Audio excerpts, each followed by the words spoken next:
All right, hey everybody, Buster Chops here.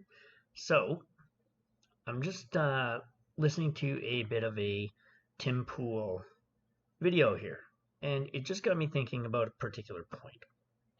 And it's actually a point I've thought about a lot, but it got me motivated to make this video. So, here he's showing a graph about the hidden tribes of America, and it goes through this, and this idea of the hidden tribes of America is pretty unimportant to what I'm talking about because I want to focus on this column here to the far left, progressive activists. I have always wondered, and I continue to wonder, why the group that is known as the progressives is in fact called the progressives, because it seems to me that their ideology and their behaviors are anything but progressive. They are very regressive. And it seems like very contrary to Martin Luther King Jr.'s idea of people should be judged by the content of their character rather than the color of their skin. All that this group here ever seems to focus on is the superficial traits that make up a particular group. They subsequently then will look at the members of that group and say they all must be the same and they must sort of adhere to a certain thing because they are of that group. So when we think about groups like traditional liberals, which I have no problem with, I think that liberalism is a good thing, very much so. But when we look at this here, we look at, let's see the progressives, what they're looking for. Here we go. More than 75 colleges host blacks-only graduation ceremonies. This was from May 21st, 2019. So we're talking almost a year ago. How is this progressive? What is the progress that has been made by resegregating groups of people based solely on their skin color, right? The National Association of Scholars looked at 173 schools and found that 76 of them, or 44%, offer these ceremonies, these separated graduations. That's not working to bring a society together. That is furthering the divisions within society. We're going to bounce over here to another thing. Let's look at Evergreen College. Evergreen College students back at it with No White People Day. Okay? Evergreen State College, the Olympia, Washington place of higher learning. And that phrase, higher learning, is used here loosely, as well it should be. And then I think there's a person, I think his name is Benjamin Boyce, if you want to see a lot of commentary on that. And that's B-O-Y-C-E. He does a lot of good breakdown on the Evergreen College and the situations that occurred there.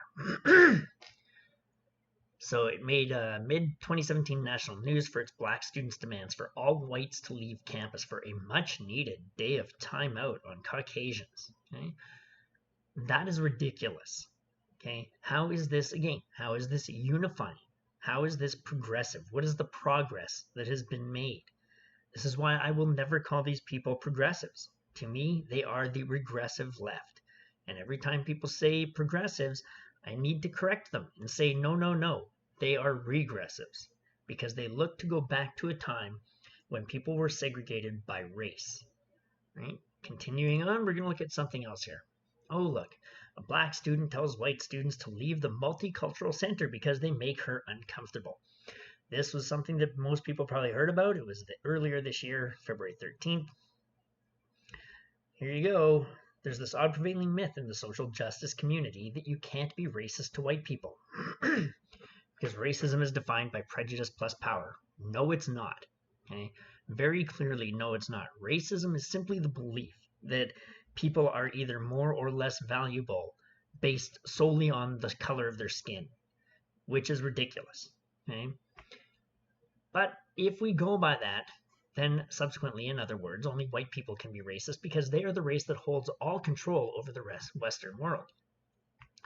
Ironically, if you say that white people can't, or white people are the only people that can be racist, and blacks and browns and whatever other you want to talk about can't be, then simply by virtue of the fact that white people can subsequently be seen to be so much more hateful, that kind of puts lie to the fact that they're the ones in power. Because if they really were in power, they would be able to squash the notion that white people were the only people that could be racist, right? But this kind of doublethink, this kind of um, logical characterization doesn't really ever seem to occur to them, and nobody ever seems to call them out on it. And by nobody, I mean people in power, media, organizations.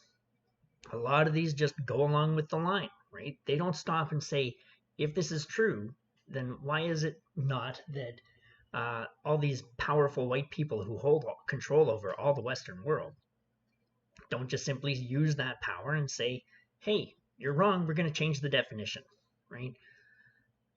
Number one, the definition doesn't need to be changed because the definition is simply that if you believe somebody is better or worse as a human being, not as a person, but as a human being, because of the color of their skin, you are a racist.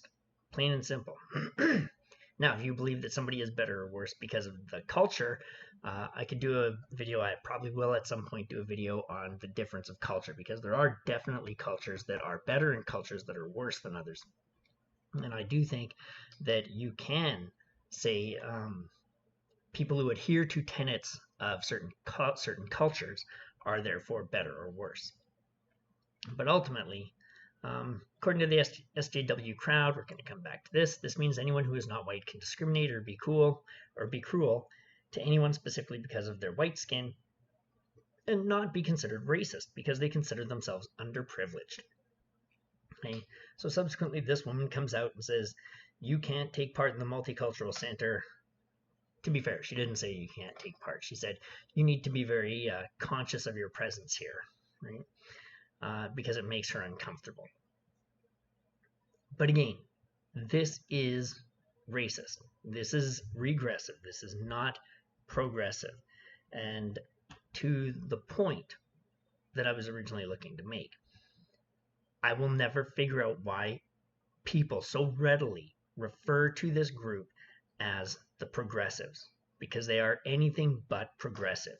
If you want to be progressive, you will stop looking at this woman here as a black woman, and you will look at her just as a woman, and you will judge her by her actions, by her deeds, by what she says, although less so by what she says and more so by what she does.